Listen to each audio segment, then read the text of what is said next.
Alright, y'all. It's your boy Mixtape Moth, and today I'm gonna hit y'all with a review of the new Bun B and Cory Mo album entitled Mo Trill. Let's get to it. Bun B. He's a legendary rap veteran hailing from Port Arthur, Texas, who is also one half of the iconic southern rap duo UGK. Now, Bun B has classics to his name, whether we are talking about his UGK projects with Pimp C or his solo material that was released while Pimp was incarcerated and even after his untimely death. Bun B's Trill OG album had received 5 mics in the source. Sure, this was around the time when the source's mic rating didn't hold as much weight, but I think most people would have the album as no less than 4.5 to 4 mics. And it seemed like during the mid to late 2000s, Bun was killing all the features that he was given. Back then, you wouldn't have to look hard to find features with Bun spazzing. And now that I mentioned it, I really think I should go do a playlist with some of these ill Bun features. But this new project, Mo Trill, is his first album of 2022. Last year, he put out the collaborative EP with LES that I had as one of my favorite EPs of 2021. So for this new project, Mo Trill, Bun linked with the veteran Houston producer Cory Mo, who has produced for Bun and Pimp C over the years, as well as artists like Zero, Big Boy, Devin the Dude, Scarface, Lil Kiki. So basically a lot of Dirty South legends. It contains 11 tracks and lasts approximately 35 minutes. It is jam-packed with features similar to a compilation album.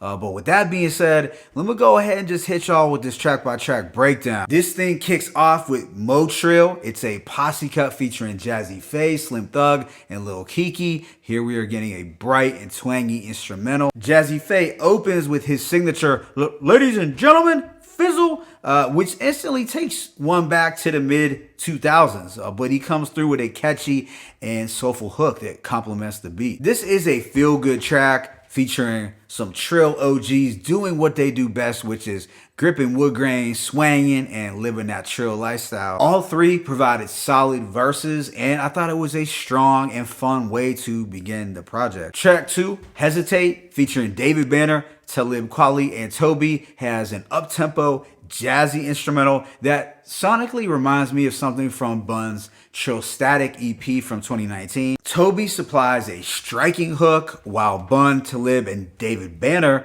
drop some knowledge mixed in with a little introspection. It's a deep track with some reflective, grown man bars. Bun admits to nowadays being more conscious of his ways, as opposed to back in the days when he only cared about sipping drink and big blunts. Track 3 is the upbeat and soulful My Queen. It's a tribute to black women featuring 2 Chainz, CeeLo Green, and Wale. The 4 drops some kind and praiseful bars. CeeLo once again delivers a standout hook, almost taking over the song.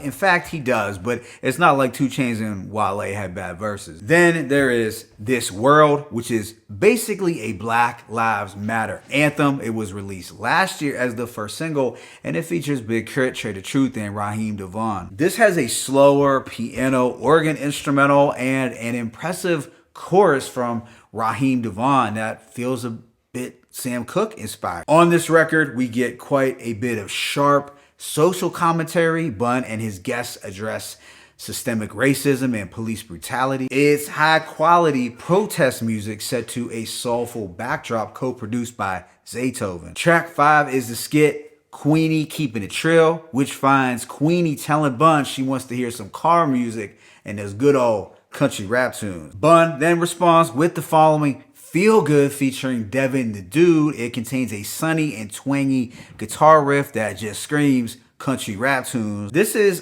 basically a feel-good anthem with some positive lyricism from Bun and Devin admits to trying formaldehyde, but learning a lesson after it nearly killed him. So now it's strictly trees. He's not trying to mix nothing with his leaves. This is one of those bright and funky tracks that'll likely make you feel good while you're driving through your Trill hood. Immediately after is theme music with Benny the Butcher. The two trade bars over a mellower and nocturnal instrumental with a killer electric guitar riff. It's a grown man tribute to the players, the hustlers, the ballers. It's some theme music to keep them motivated. Bun speaks on principles like loyalty, repping for his team, and his love for his hometown, while Benny talks about being in the game for about 20 years strong and the death of DJ Shay. Overall, it's a cool streetwise track with some fly and super chill vibes. What follows is the Ghetto featuring Zero. Here, Cory Mo revamps the Too Short classic, the Ghetto. The two report on the dire conditions within their respective Port Arthur and Houston, Texas hoods. Zero raps,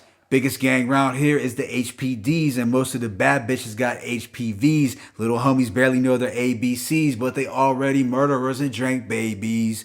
My homegirls sell crack and do taxes. Bitch got a cool 100,000 in the mattress. It's sharp picture painting from Bun and Zero over a worthy instrumental remake from Cory Mo. Track 9 is Deuces in the Wind featuring Larry June and LES. It's a funky and soulful banger that sounds like it could have been lifted off an old Pimp C tape or a UGK album. Cory Mo successfully taps into the aesthetic that made Bun and Pimp so great. And thankfully here, Bun resurrects his old flow and he murders it. I just wish he would rap with this same delivery and cadence a little more often than the slower OG flow he's been using the past few years. But LES and Larry June don't disappoint either, as they bring forth that smooth player energy that complements this beat. And it's easily one of my favorites from the album. The second to last song is The Streets featuring Ink. It's a cautionary tale about the pitfalls and dangers of living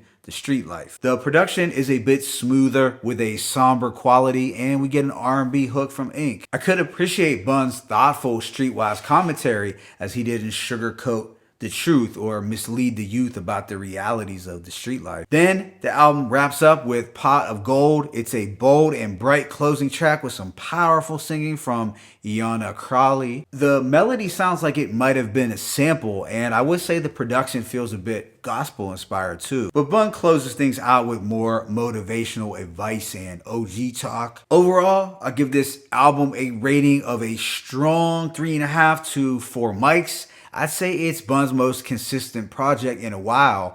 I did enjoy this more than 2019's Trill Static, mainly because it had more of a traditional Texas sound.